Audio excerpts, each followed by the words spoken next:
AMS129 ギラズール。アナハイムエレクトロニクス社がギラ動画をベースに開発した袖付きの量産型モビルスーツ。本来は第二次ネオジオン構想が長期化した場合を想定し、ネオジオンの次期主力機として開発されていたが、本格的な量産体制が整う以前に構想が終結したため、生産計画は棚上げされていた。その後、袖付きの放棄とそれに合わせてジオン最高の象徴としての次期主力機の必要性などから、ある程度のアップデートを経て本格量産された。しかし、軍事組織として脆弱な袖付き側の事情もあって、ギラズールは新規の OS 開発を含む新規格機としてではなく、ギラ動画の発展強化更新型の範疇に収まる程度の機体として完成した。機体性能もギラ動画から向上しているものの、劇的な向上を果たしているというわけではない。これは袖付き側の資金繰りの厳しさもあって予定されていたスペックでの生産が却下され、本来のスペックを抑えた再設計を余儀なくされた結果である。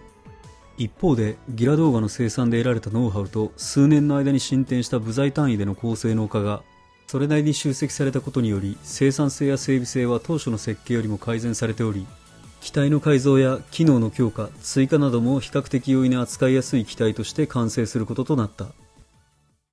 というわけで皆さんお疲れ様です。どうもプラシキです。本日は機動戦士ガンダムユニコーンに登場したギラズールを作っていきたいと思います。左側がキュアロン機、2014年6月発売の販売価格は2200円。そして右側がギルボア3機、発売日は同じ、販売価格が2420円と異なっています。どちらも先日のプレミアムバンダイ限定での再販を購入したんですが、この際だからいっぺんに2個まとめて作っちゃおうと思って今回レビューしていきたいと思っています。さあ、それぞれどのような作りになっているんでしょうか。まずは内容物見ていきたいと思います。それではまずこちらギルボア3機の方から見ていきたいと思います。内袋がこのように5袋。そしてランナー並べてみました。このような見た感じの内容量となっています。標準的な HG の量といった感じでしょうか。このような感じになっていました。さて続いてキュアロン機を見ていきたいと思います。内袋ですがこのように 1,2,3,4,5 個になっていました。ランナー並べてみたんですが、ギルボア機よりもランナー数は多いですね。このような感じのランナー数となっていました。それではランナーをちょっと比較しながら見ていきたいと思います。右がギルボア機、左がキュアロン機になっています。こちらの場合ギルボア機ですね、こちらが。で、こちらの右側がキュアロン機と、どちらもまあ同じような構成にはなっていますね。こちらまるで同じもの。そしてこちらがギルボア機、右がキュアロン機となっています。若干の違いなんですが、間違い探しをするような感じのランナーの比べ方という感じですね。こちらも別パーツが付属をしていますね。内容はもうほとんど同じといった感じでしょうか。こちらキュアロン機は親衛隊機のランナーが付属していました。このような感じとなっています。そしてこちらがギルボア機のランナーで、この一番最後の部分、こちらがギルボア機の新規ランナーとなっています。このような感じですね。そしてこちらがキュアロン機のランナー、シュトゥルムファーストが結構ついてますね。そしてこちらの一番上、これがキュアロン機の新規造形ランナーとなっていました。今回すべてギラズールのランナーが流用されているような感じになっています。そしてキュアロン機にはこのようにシールドのランナーも付属をしているといった感じになっていました。そしてホイールシールですが、キュアロン機ものすごい多いですね。そしてポリキャップは全く同じものが使われていました。説明書はプレミアムバンダイのよくある白黒の見開きタイプの説明書となっていますね。こちらがギルボア3機。余剰パーツは少し出るようになっていますね。F パーツに多いみたいです。そしてこちらがキュアロン機。こちらも F パーツと G パーツに余剰パーツといった感じでしょうか。それでは早速胴体パーツから見ていきたいと思います。このような作りとなっていますね。左がギルボア機、右がキュアロン機といった形です。このような感じの作りになっていますね。見た目はほとんど同じになっています。こちらギルボア機なんですが、このエングレービングの部分のマークが違いますね。この襟の部分も変わっているようです。並べてみるとこのような感じ。少し違いますよね。こんな感じになっています。合わせ目は肩の部分、そして脇の下は段落ちモールド化といった感じでしょうか。色分けもされていますね。ただちょっとシールでエングレービングなどを補わないとちょっと寂しい感じにはなっているかなと思います。続いて頭部パーツですが、このような作りとなっていました。基本的にはもう合わせ目出ない作りとなっていますね。左側がギルボア機、右側がキュアロン機といった感じでしたが、この物合いの部分は下でこのように左右に動かすことができるようになっていました。ただ余剰パーツで同じパーツがつくので、どちらとも同じ形にすることが可能です。続いて腕部パーツですが、右腕はどちらも同じ仕様となっていました。このような形となっています。合わせ目ですが、ここの肩アーマーの下の位置ですね。こちらに合わせ目が出るようになっています。上腕部はありませんね。前腕部の方はこの横の部分に合わせ目が出るような作りとなっていました。そしてこのエングレービングの部分にも少し合わせ目が出てしまいます。そしてこの丸い位置とエングレービングの位置に関してはシールで補うような形となっていました。そしてこの位置の色分けですが、このような形でパーツを別ではめ込むことによって色分けを再現しているといった感じですね。こちらの方もはめ合わせで内部にパーツを組み込んで色分けという形になっていました。そして左腕ですが、ギルボア機とキュアロン機分かれますね。この肩アーマーの形が変わっています。そしてこちらのギルボア機の方ですが、肩アーマーの方に合わせ目が出るような作りとなっていますね。そしてこちらがキュアロン機。キュアロン機の方は肩アーマーにこのスパイクがついているのが特徴になりますかね。基本的な腕の作りとしてはどちらも同じ作りとなっています。このような感じになっていました。そして脚部パーツ。このような形で左右同じような作りとなっていますが、左側がギルボア機、右側がキュアロン機といった形になっています。それではギルボア機の方の脚部見ていきたいと思います。合わせ目は前面と後ろ部分に出ますが、後ろ面は合わせ目段落ちモールドですね。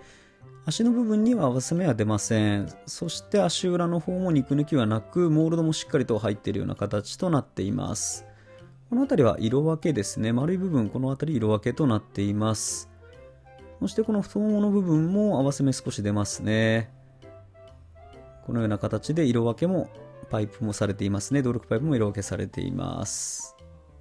そしてこちらがキュアロン機の脚部となっています。このスラスターのカバーのようなこの部分の形がギルボア機と違いますね。他の作りは基本的な部分は一緒となっています。続いて腰部パーツですが、どちらも全く同じ作りとなっています。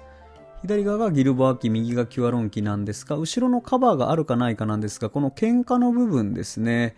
この支えのこちらが新機造形のパーツとなっています。どちらの機体にも付属をしています。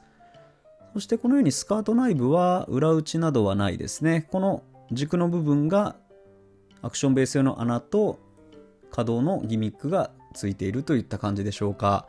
動力パイプなどは色分けされていますね。このような用部となっていました。そしてこのギラズールなんですが、一番の違いはこのバックパックになるでしょうね。このギルボア機とキュアロン機、かなりバックパックが違いますね。もう見たまんま。個人的にはこのギルボア機の方がバックパック好きですね。かっこいいなと思います。この可動のギミックなんかも搭載されていて、この玉の部分、この位置も一応中に押し込めることができるような感じになっています。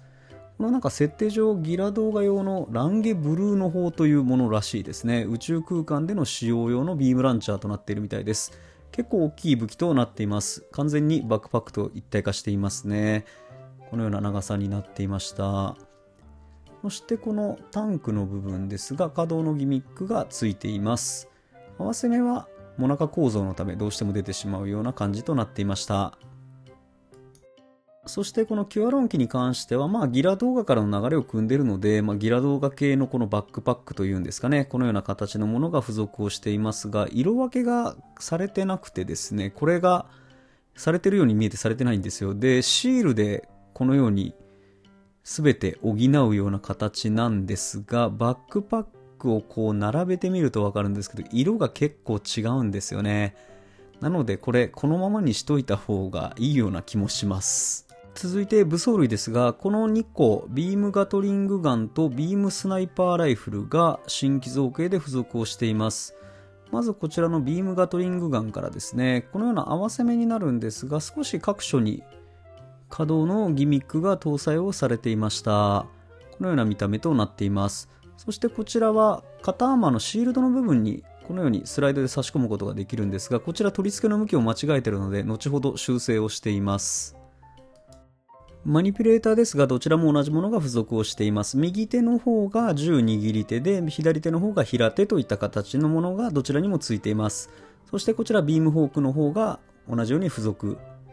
そしてこの腰の部分にビームフォークは取り付けることも可能となっています。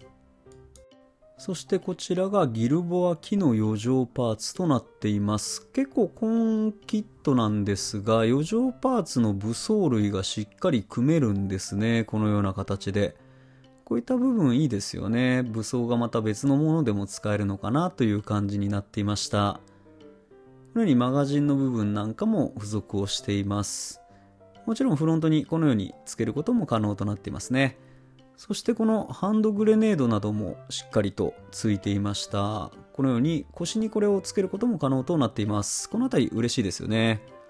そしてこのあたりは余剰パーツといった感じでしょうか。そしてこちらがキュアロン機のビームスナイパーライフル新規造形となっていますね。モナカ構造のため合わせ目は出てしまいますが、このような形となっています。そしてこれがシュトゥルムファウストの S っていうんですかね、これが8本付属をしています。こちらも一応新規造形みたいですね。このように裏目に肉抜きがあるのが少し玉に傷といったところでしょうか。このように肩アーマーのシールドにつけることも可能となっています。そしてこのようなシールド部分にも裏面に収納することが可能となっていました。全部で8本なんで結構数多くありますね。そしてこのギラ動画仕様のシールドというんですかね、こちらの方はこのようにはめ込むタイプとなっていますので、結構保持力は弱めっていう印象を受けました。このような感じになっています。で、キュアロン機の余剰パーツですが、このような数となりますね。こういったまたシールドも余剰パーツで付いているんですね。少し並べてみると細めのシールドが付属をしていました。何かに使えそうな感じがします。そして脚部のパーツもこのように余剰パーツ、そして肩アーマーも両肩アーマーが余ります。そしてこのエングレービングのパーツもこちらも余剰パーツで余っていますね。なかなか使いどころがないような気はするんですが、もともと親衛隊仕様のリデコキットにキュアロン機がなっているので、こういったパーツが余るといったところでしょうか。それ以外は同じようにギルボア機と同じような感じになっています。さあ、それでは完成したので取り付けをしていきたいと思います。まず脚部からボールジョイントでの脚部の接続となっていました。このような下半身となっていますね。結構どっしりとしているプロポーションのいい下半身ではないでしょうか。両側にはこのくらいまで開きます。前後へはこの程度。そして膝ですが、この位置まで曲げることが可能となっています。一応二軸で曲がるような感じになっていますかね。そして足首ですが、ボールジョイントのためこのように曲がります。前後へはこの程度。続いて腕部ですが、軸でのポリキャップでのジョイントとなっています。左右ともに同じですね。このような感じ。水平の開く動作はこの位置までは上げることが可能となっていました。前に曲げる動作がかなり得意ですね。可動域相当広いと思います。そして上腕部は360度回転。肘部分に関してはこの位置まで曲げることが可能となっていました。マニピュレーターボールジョイント360度回転。そしてこの肩アーマーもこのように動くようになっています。左右ともにある程度動く可動域が設けられていました。そして頭部ですが、ボールジョイントですね。このような形ではまります。首を上に向ける動作、結構可動域広いですね。この位置。そして左右へはある程度干渉しない位置までは曲げることが可能となっていました。そしてバックパックは2穴で3ミリ軸ですかね、での接続となっています。このような感じ。そして下半身と上半身はボールジョイントでポリキャップでの接続となります。これでキュアロン機の完成となりました。結構プロポーションのいい機体になっているんじゃないでしょうか。続いてギルボア機の腕部ですね。水平動作は左手の方が上がりますね。そしてバックパック同じように2穴 3mm 軸での接続となっています。このような上半身となりますね。キュアロン機と少しやはり変わりますね。バックパックがかなり特徴的なので、こんな感じの上半身となっていました。同じようにボールジョイントで下半身と接続して、こちらもギルボア機の完成となります。結構違いがありますね。そしてビームガトリングガンの接続はこちらが正しい方向でした。それでは完成。さあ、それでは完成したものを見ていきたいと思います。まずはギルボア機の方から、どうですかね、この、何ですかね、ランゲブルーの方でしたっけ、これがかなり特徴的ですよね。このパーツかなり好きですね。全体的なプロポーションはすごくいいんじゃないかなと思います。